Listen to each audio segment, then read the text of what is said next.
फुरफुरी नगर के जंगल में दो बहनें रहते थे। एक का नाम चंपा और एक चमेली। चंपा की शादी राजा चील से हुई और चमेली की शादी कालू कौवे से हुई। चंपा का पति पुलिस वाला होने के कारण ये दोनों अच्छे से अपनी जिंदगी बिताते थे। चमेली का पति दारू पीकर रोज चमेली को मारता था और रोज झगड़ा करता था और काम धंधा कुछ नहीं करता था। एक दिन राजा चील को चंपा का पति कालू कौवा मारपीट करने की बात पता चलती है। राजा चील आकर कालू कौवे से कहता है, कालू, अगर तुम दूसरी बार मार पिटाई किया ऐसा मुझे पता चला तो मैं तुम्हें जेल में डाल दूंगा, समझ रहे हो ना?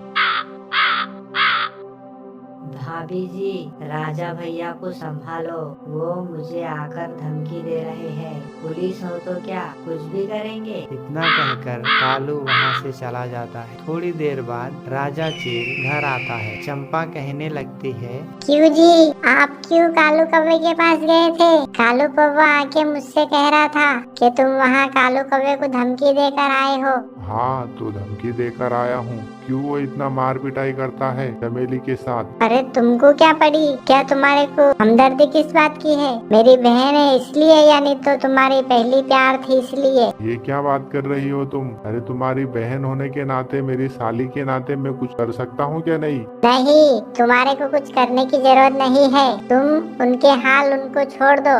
इन दोनों में ऐसे ही बहस होने लगती है।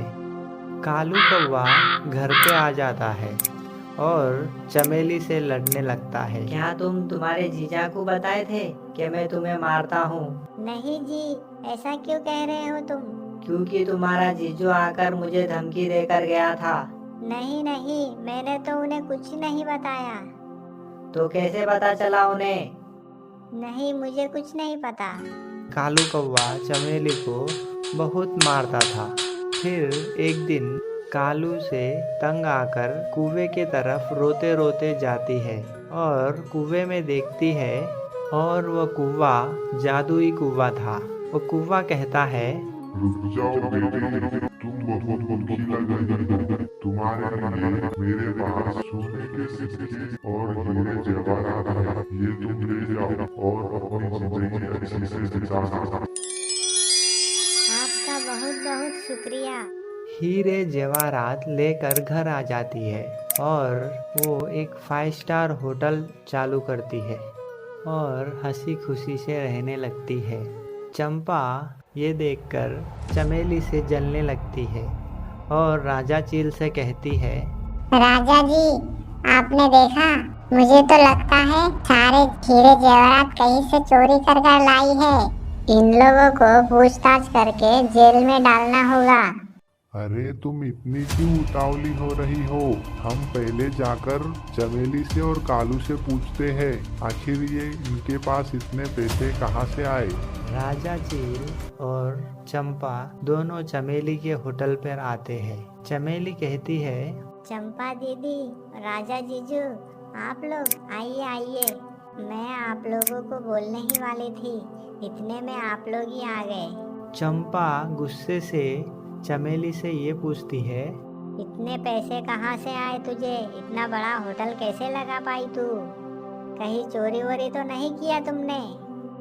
नहीं चंपा दीदी, ऐसा नहीं है, मैं तुम्हें सब बताती हूँ, चलो।